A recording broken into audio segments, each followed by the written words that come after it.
Greetings, Classpad fans. Time for another statistics-related video. This time we're going to look at an actual AP statistics question. If you can notice on the question here, it's a pretty standard normal distribution question. We're talking about a number of points that are normally distributed by points scored by basketball players during a high school championship. We're given a mean value of 9.4.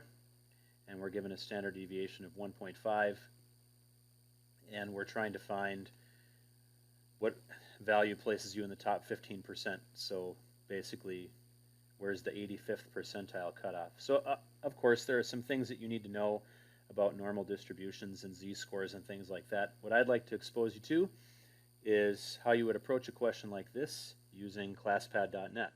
So what we're going to do is open a data sticky, but we're not going to put any data inside the sticky.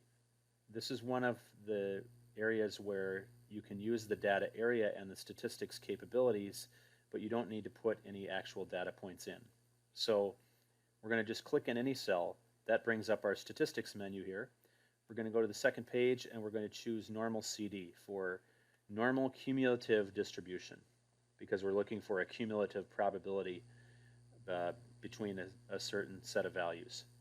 So the first thing we're going to do is go down here to the mean and change the mean to 9.4, and we're going to go to the standard deviation and change that to 1.5. And then Classpad requires a lower and an upper bound. So the easiest way to use this is to use the mean as one of your bounds, so that it's similar to using a table of z-score values where you're looking at a left tail or a right tail, or a probability amount that's below the mean or a probability amount that's above the mean. So for example, I'm just going to use choice A that we're given here of 8.54 points per game. That's clearly below the mean. So as a matter of fact, if I'm taking this test and I'm looking at this question, I'm going to throw that answer choice out because I can't be in the top 15% if I'm scoring below the mean. I might be a little suspicious of 9.93 points per game, but it's at least above the mean of 9.4, so let's use it anyway. What we're going to do is we're going to put in a lower bound of the mean, because it's the lower of the two values, and then we're going to put in an upper bound of 9.93, which is the value we're trying to check. And all we have to do is hit enter, and notice we're calculated a probability of 0.13. Now, if you know what you're doing with z-scores, you should be able to look at that probability and know that that's not the solution you're looking for. But let's show how we can visualize this for students that have a little bit more trouble. Right now my graph doesn't show anything very meaningful, so what I'm going to do is click on this three-dot menu. I'm going to change the window from automatic to manual by unchecking auto here. And then what I recommend to get a nice picture of your normal curve is set your x values to be 4 standard deviations below the mean. In other words, 9.4 take away 4 1.5s, and 4 standard deviations above the mean, and then make your scale be the standard deviation. Then for your y values, remember your probability is never going to go any higher than 1, and it probably won't even surpass 0.5 in most cases. So therefore, I recommend negative 0.1 to 0.5 by 0.1s. And now if we just click back, we can see a very nice picture of the normal curve. We can even pan it up here if we want to.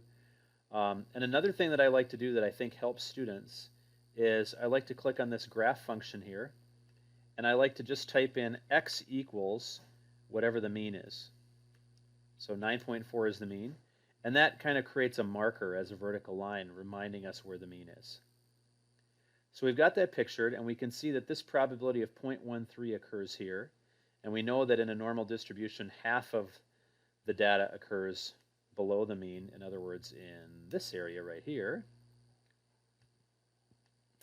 And so we know that you're going to have a 13%, 13.8% of the probability in this blue strip, and you're going to have 50% over here in this region that I've shaded that's below the curve. And so that's going to be 63%, 63rd percentile, which would not put you in the top 15%. So let me change this back to equals so we can see the mean again. And let's take the next value of 10.95. All that involves is going here to upper and changing this to 10.95. Now we get a larger region. We see a probability of about 35%. And if you add the 35% in the blue region to the 50% that's below the mean here, you're going to get a total of 85%, which is going to place you in the top 15%. That means 15% is in this region that's left over here, the right tail. You can double check and put in 12.56, answer choice D, and you see the probability is now way too big, 48% in the blue area. That would put us in the top 2%. So we know that the correct answer must be C, 10.95 points per game. Again, you're not using Classpad.net on the AP Stats exam, at least not yet, we would like to say. But for the time being, Classpad.net becomes a really excellent way for you to be able to explore a lot of the things that are going on in these problems and really visualize what's happening very quickly using a simple, normal cumulative distribution wizard.